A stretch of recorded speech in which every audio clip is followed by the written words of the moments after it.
The Americans, you know what? They don't even mention that much. They mention a little bit now. You know what they mention? D-Day.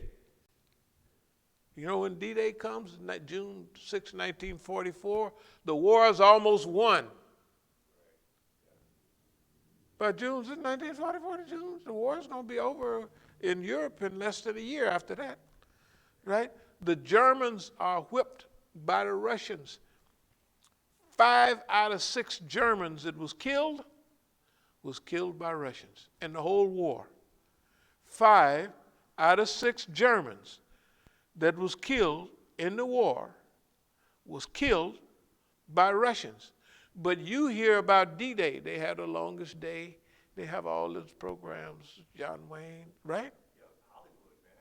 Hollywood just, It rewrote history, and it rewrites history now.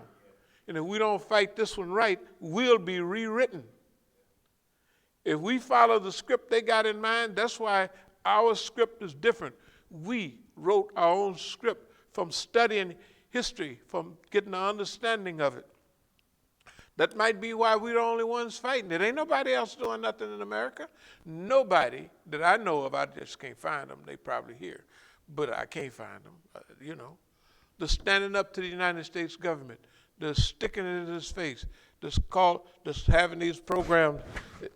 J. Edgar Hoover is a punk, was a punk and a coward, and he was. He was a sissy. He was a homosexual.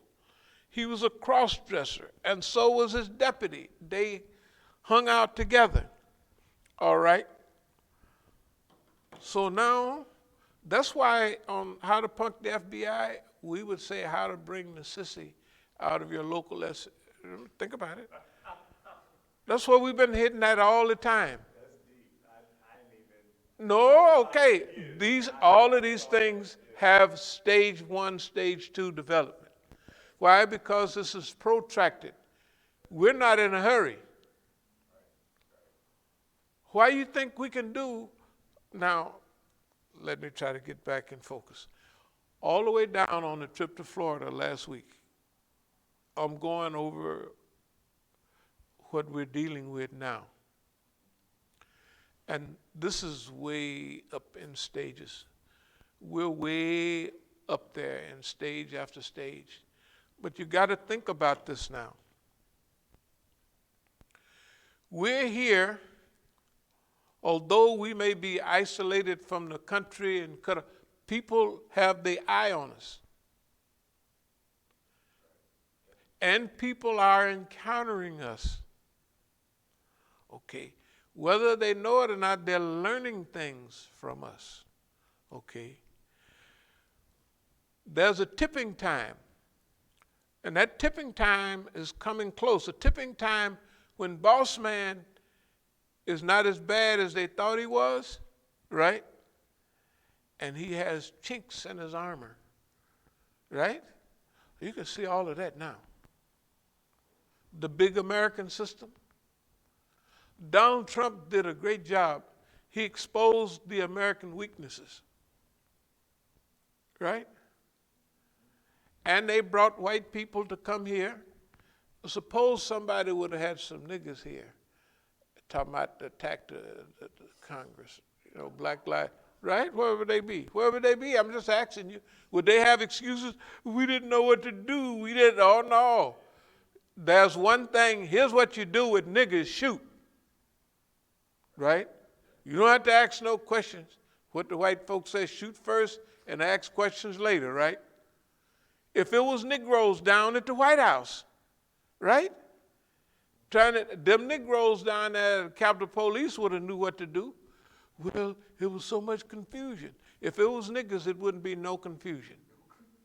Tell the truth. If it was Negroes, it would be no confusion. When Billie Holiday in 1939 sang Strange Fruit, the FBI hated it, right? It was a racial. Why was everything so racial? And is niggas hanging on trees? It was anti-American. Why do you think Billie Holiday had so much trouble? From the federal government, not the state government of New York, from the federal government. Strange fruit. Okay, so what we want to do, not what we want to do, but what we are doing, we're in a transgenerational war against the system. And we want to win that war for the sake of America and American people. We want to win that war because the one that we're struggling against is not good. Simple as that, just not good, right? They're bad. They're bad to everybody. Anybody they can get away with, they're bad. Don't make no difference whether you're Indian, Mexican, this has no difference. Poor whites. Why was Brother Fred Hampton so dangerous? Rainbow Coalition, white people. You heard the Rainbow Coalition? Where do you think it came from? What did they had you think it was Jesse Jackson, right? Jesse Jackson is one of the biggest criminals in the United States. He plagiarized everything. When Dr. King was shot, he comes up with his shirt, his blood-soaked shirt. He moves directly to Chicago because Dr. King was in Chicago in 1968. When Fred Hampton was martyred, Dr. King had came there and he was there. Fred Hampton was one of the first ones to get along well with white people, to make them a part of that we're all in this together. Now in Oakland, San Francisco, that was true too. The white radicals and, and us, let's say, we were in it, after a while, we were in it together. One thing, after Kent State, though, that's 1970, they killed them 4 white students, Kent State in Ohio. You know what they said? Well, look like you guys got a hard fight. All of a sudden, they started cutting their hair off, that long hair. And they said it, you guys got a big fight. Because my brother, my uncle, my daddy, them people, they kill us. They kill it.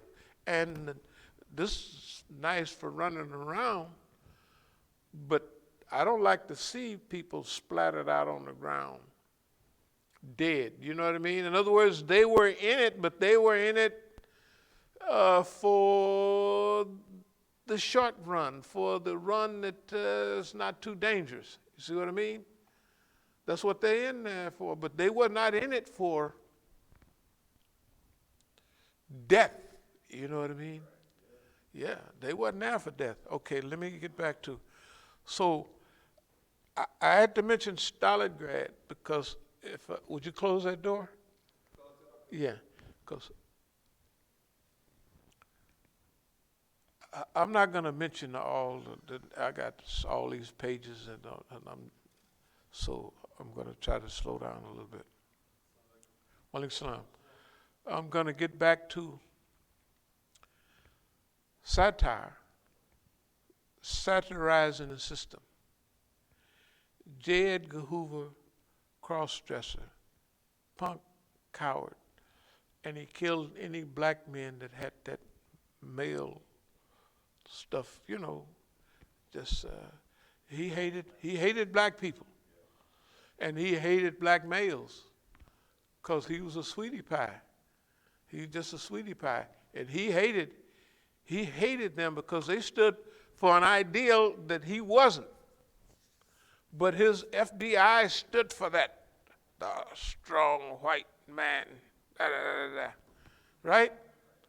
Good character, FBI, good character, right? G-men, that's what they called them back in the 30s. And look, it was not true. It was like Adolf Hitler running a police thing. Because Adolf Hitler was very wise but stupid in a lot of things he did, right? He didn't have control of himself. He didn't have, all of that stuff. Well, that's the way a cross-dresser is. J. Edgar Hoover, he can't control all of that stuff. And he didn't like a lot of type of people. Like the Kennedys, he hated them. Because Kennedy was a fool in a lot of ways, but he liked all the girls he could get his hands on. And J. Edgar Hoover knew it. One time, there's more than one time. But Bobby Kennedy, which was a good family man, he was firm on J. Edgar Hoover. He was Attorney General, have a grip on him. And he says, I want you to address me as Attorney General from now. Then later on the stuff came in about his brother, John Kennedy, having, all these affairs. And one of them was with a girl that Sam Giancana, I don't know if y'all know who Sam Giancana was the big mafia don in New York that wore the little thick sunglasses. Sam Giancana. He was the boss of the bosses up there for a while. And also in Las Vegas, they had little stuff going on. The woman that Sam Giancana had put on John Kennedy, it's a mishap. It's what do they call it? It breaks down the security of America. It has a mafia personality, right? With a woman that's close to the president of the United States, having sex with him, and having sex with Sam Giancana. And J. Edgar Hoover knows that. So he passes the information to Bobby Kennedy, his brother, who's Attorney General. He says, and here you go, General, that's your brother, So anyway, J. Edgar Hoover had stuff on everybody because he was in pocket for 50 years. He was anti-black. The first person he got rid of was Marcus Garvey. All the rest of you could see how he was so vicious on black people because he was a racist, convoluted sissy with all that stuff screwing up in his head, right? And he was that. That's what he was. Now they show it to you on the movies. That's what he was. Now, we had to get through all of that, but we didn't have a long time. That's why we talk about longevity. We're here right now, and we've had some experience with longevity. That's why when you get a lot of time, you learn yourself, you learn your enemy, and you get a feeling of what works, and you have time to experiment a lot. That's why this last trip down to, it was just a trip to experiment, Experiment on the people down there, experiment on the people up here, experiment on the highway. I haven't been on the highway in a year, so let's get the feel, see what it's like. So you're studying everything. So while I was on the road, I had all this time to refocus on where we are now and where we're going to go, or where we want to go right now. What are some of the strategies and tactics that we'll be using? Okay. One of the big strategies that we'll use is use the thing. A revolutionary always uses the things in the environment, at first they use what they can. If they can get gasoline and put it in a can, they'll use that. You know what I mean? If they have a group of 10 men, they'll just attack one or two of the enemy's guards and take their weapons, and then they're gone. And if they have 20 men, they'll attack 5 of their guys. If they have 100 men, they'll attack 10 of their guys. Right? Take their weapons, take their bullets, but they got to be a sure thing that they're not going to be 10 people and they're going to attack another 10. Shoot, they may lose that. It's even Stephen. Especially not 20. They're not going to attack no 20 people. They got to, every time they attack for the first weeks and months and years, it has to be a sure thing that they're going to kill those people. They're going to take their weapons. They're going to get their bullets, right?